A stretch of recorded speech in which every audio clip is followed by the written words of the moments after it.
طلال صاحب اپنا ایک منٹ میں سے رپلائی دل کرنا والا چہرہ ہے وہ لوگوں کے سامنے عیاں کیا ہے کہ یار آپ کے لیے اقتدار ہی سب کچھ ہے. خدا طلال کے صاحب بندو سر ایک منٹ ہے انسانی زندگی کی کوئی قیمت نہیں. ملک صاحب میں ان کی دیکھیں نا تقریر اپنی جگہ ہے. ان کو پتا تھا کہ دوسرا مرحلہ آنا ہے, پوری دنیا کو پتا تھا. مجھے ان کو بتا دیں کہ انہوں نے تیاری کتنے وینٹیلیٹر بنائے ہیں, کتنے ہاسپٹل بنائے ہیں, کتنے ڈاکٹرز کو ٹرینڈ کیا ہے سوائے سیاسی بیان بازی کے. کیوں بتائیں سر, آپ انٹرسٹڈ ہی نہیں ہیں. آپ اپنے جلسے سب سے پہلے آپ کے لیے کھڑے ہوئے تھے.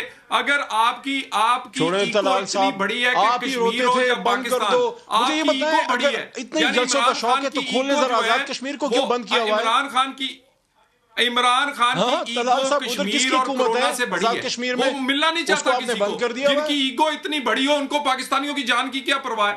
سو میں آپ کو بتا دوں, آپ ابھی اپنے کیمرہ مین سے پوچھ لیں, بزار سے پوچھ لیں کہ کرونا بڑی بیماری ہے کہ تبدیلی بڑی بیماری ہے. لوگ آپ کو جواب دے دیں گے. اور لوگ سمجھتے ہیں کہ کرونا کے ہوتے ہوئے بھی اپوزیشن کو جلسے جاری رکھنے چاہیے. ثابت کیا ہے کہ آپ کی انا پاکستانیوں کی زندگی سے زیادہ اونچی ہے.